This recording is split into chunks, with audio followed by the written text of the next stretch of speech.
It's about 1:30 in the morning, and I'm still up because I'm still in massive pain from this. My finger, or what's left of my fingers, because I really don't think the pieces, the half that they sewed back on, I mean, 45-minute drive with your finger in your pocket, I don't, like, we could try, see what happens. But that's pending any type of infection. You got to come back and get checked. If there's any infection at all, it's got to come off, and it's got to be. And then we got to cut part of your finger. It's just, well, we'll see what happens. I mean, I think I could live with half of a left middle finger. It wouldn't really bother me too much. I don't really. I use my right hand more, but when I'm picking my nose.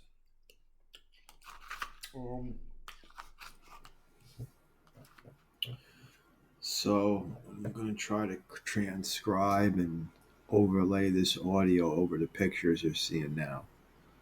So this first screenshot here is my area close to where I live. It's where I left from. Probably the second and third picture are the entrance where I pull in with my truck out onto the beach, and it's a good some good miles down to where I drive and park and fish. So it's permit access only. There's no roads. You have to drive on the beach the whole way. So I drove out there into an area where there was nobody else to set up camp for the night and fish and hang out with Benny. These other pictures are just showing, like, I guess the entrance, how far away the hospital, because the hospital's up past my house to get to the hospital. So when you hit Island Beach State Park at that entrance, that's where you pull off the road. So it takes me a half hour to get from where I'm located to the entrance of Island Beach State Park. Once I pull out onto the beach, it's another little bit of driving down to the spot. So we set up over there. I backed down to the water with Benny in the bed of the truck with his stuff back there, his blanket and all his other stuff. He hangs out in the bed. And I put some lines out. I was fishing, and I don't know if it has anything to do with it, but I started smelling this really strong, like, odor of urine, of like 3-day-old piss. So I look back, and Benny's barking, but he's standing straight up, and his tail's up in the air, and his ears are back, and he's just in like a locked and loaded stance. I already knew that he sensed something disturbing, so I just automatically thought maybe it was somebody else that didn't have a pass to drive, and they were walking down maybe to camp or something, because it happens.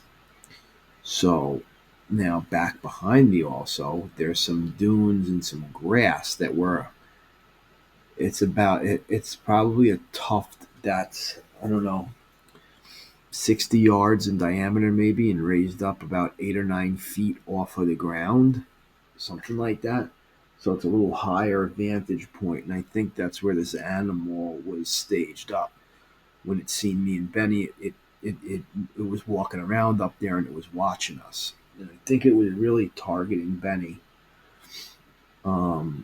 So basically, I believe he went behind the dune when he seen me walking up to the other side of the pickup truck to go take a piss. This is all speculation at this point, because I walked to the passengers with the passenger side of the truck, and as you can see, I think this thing crept around and crouched down in the sand in like a low depression in the sand, because I didn't see nothing, but at the same time, it's pitch black out there. The only light that was on was my headlamp. And that's usually turned off when I'm fishing. So it's pitch black. And at the time, oh no, I had the cargo lamp on in my pickup. I turned it on when I went back because Benny was back there. I wanted to see what he was doing. And as I'm standing by the back of the truck, I got my stomach almost against the passenger side door, and I'm looking into the bed, and I'm saying to Benny, "What's wrong? You all right? Good boy." And he's just laser focused, just his body locked rigid, his tail in the air, and he was just staring past me, tensed up. And I'm trying to say, snap him out of it, and he's not even acknowledging me at all. So that's when I knew there was something wrong. Like then it crossed my mind, like he's looking past me at something else, and he's not listening to me. So that's when the alarm bells started going off. But by then it was too late. It was like somebody tackled me, boom, pinned me against the side of the truck. I honestly didn't know what was going on. I thought it was somebody, and Benny jumped right over my head and then turned around and jumped right on this thing. And that's when I realized what was going on. At first, I thought it was another dog, a big dog. But then when I seen it in the cargo lamp wrestle around the sand next to the truck with Benny, I seen what it was. And he had a good hold on this thing's neck, but it was still like scratching him. So I don't even know why. The first thing I did was I went and I just reached for its neck to try and separate it and Benny at first, and that's when it, got my hand in its mouth and it kicked Benny off, and then it kind of like I don't know what you would call it, but it mashed me up against the truck again, and boom, Benny was right on its back after that. Like there was not even a split second. He was back on top of this thing. And it's still attached to my hand, and it's got one of its claws digged into my stomach, like hooked into the skin of my belly. Um, and basically at that point, I just reached, into the back, small of my back, and I had a nice sized stiletto there.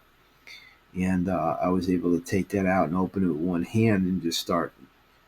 It was kind of hard at first because everybody was tangled together. I didn't want to get Benny with it, and I didn't know how badly he was hurt.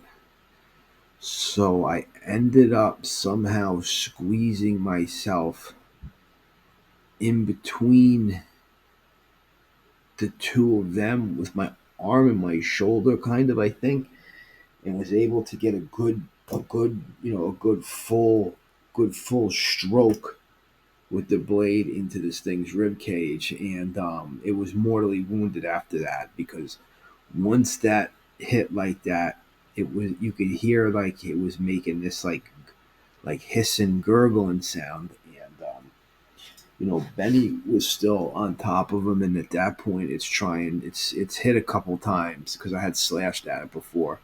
It was it was really just fighting to get Benny off of its back. Benny had the death clamp on this thing, and I was able to get my arm under its neck and put the blade into its throat, and through one of its main arteries, and that was the end of it right there. And then I realized that I was missing part of my middle finger, and it was literally in this thing's mouth, pretty much. So I checked Benny out. A lot of stuff looked superficial on him. So I wrapped him up in my jacket and I put him in the back seat on the seat of the pickup truck in the back. And then I don't know how I did it because this thing was heavy as fuck. I just dumped it in the back of the truck and threw a tarp over it and threw my cooler on top of it and fucking uh, ratcheted it down with my ratchet straps. And we took off. We headed straight for the hospital.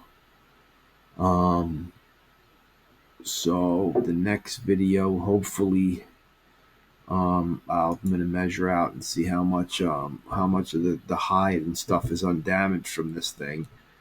and I'm going to make something out of it, some type of clothing or something, to wear the skin of my enemy on my back.